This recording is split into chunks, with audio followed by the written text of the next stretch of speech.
the first thing, and really honestly, you guys are doing it. The first thing is just practice things that are virtuous. Practice good virtues. Like I've said 1,000 times, the best way to keep your promises as a husband is to keep your promises to your best friend now. If you flake on your friends now, you are probably going to flake on your wife later, right? Like those habits transfer.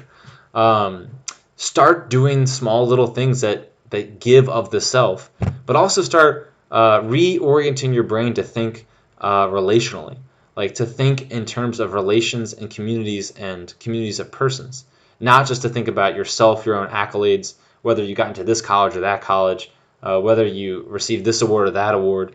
Start to think in terms of other people first. And so that's what the first clip here I have, picture is Lord of the Rings. We're going to come back to it. But the whole first book of Lord of the Rings is about the fellowship, the joining of this community of persons set out on a mission, right? The second picture here, I think New Orleans, we do such a great job of this, is of a crawfish boil and what it looks like to be from way back when. You guys probably don't even recognize these logos. Ignore this one over here. Family-centric view of what's important, right? That ultimately the things that are most important are your faith, your family, like your friendships. No hurricane can take those things away. No coronavirus thing can take those things away. The most important things in life are not your job title. It's not where you work. It's not what car you drive. Those things are all going to fade, right? But that family-centric view of the most important things are going to come from that family life, right? It's within the family that you learn what's right and wrong. You learn your first morality. It's in the family that you learn how to pray. It's in the family that you learn how to enjoy and celebrate life. And again, in New Orleans, we do such a great job of this, that we get together as families and we throw parties. We throw these big festivals.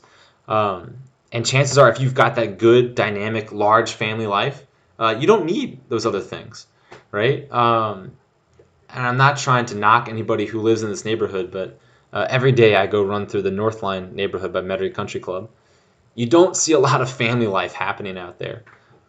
You get a little bit further away, you run through Metairie Playground, you get a little further away, you start seeing all these kids playing in the street. You see a lot more family life going on. And that's a lot of times because those people that maybe are a little bit poorer, right, what do they really cling to? They cling to their family as a source of life-giving. And I think you see the most joyous people are the people that value their family life the most. And again, that family life leads to the faith life, as we said, with that community of persons. And then finally, I just want to emphasize the fact that this isn't going to happen overnight, that this is a journey, right? And that this journey is going to take you, it's going to take your whole life. Like I'm still on this journey, and I think a lot of times of summer running along the levee. If you've ever rode your bike or run along the levee, it is quite boring. You think, oh, this will be great. I'm going to run out by the levee, whether it's River Road, which is this one, or if it's out at the lakefront. It gets pretty boring. But in that time, even if it's boring, even if it's arduous, you're building up the skills and virtues necessary so that on the day of the race or the day that, let's say you're training for, I saw a guy the other day when I was running, training for lacrosse. Even though he's running, he's a lacrosse player.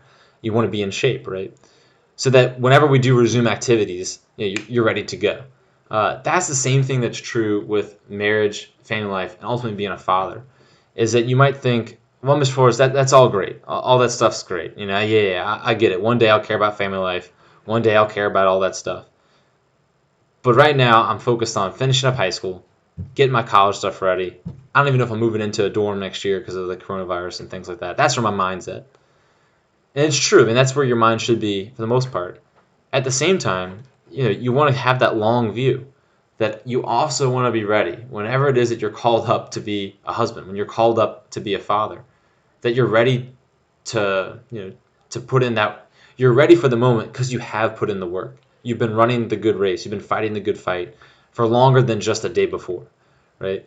And when you focus on those things, right, when you care about other people for their own sake, right, that person part, when you desire this, when you have this romantic life that is not just concerned with your own private emotional feelings, but it's that true romance that taps into those transcendentals, the truth, beauty, and goodness, right? when your view is family centric as the most important things in life, you're going to have not just a positive effect on your life, your wife's life, your kids' life, but all of society is transformed. Because what's really important, right, is that self-gift for the good of others. And if that's the building block of your life, and if that's the building block of everyone else's life in your neighborhood, right, think about how amazing that community starts to become. And so the final thing that I want to emphasize is this. The vocation to be a father, the vocation to be a husband, is not a private one. Family life is not just you and your individual house, and that's it, right? You build up a lot of wealth for yourself, a lot of comfort, and that's it.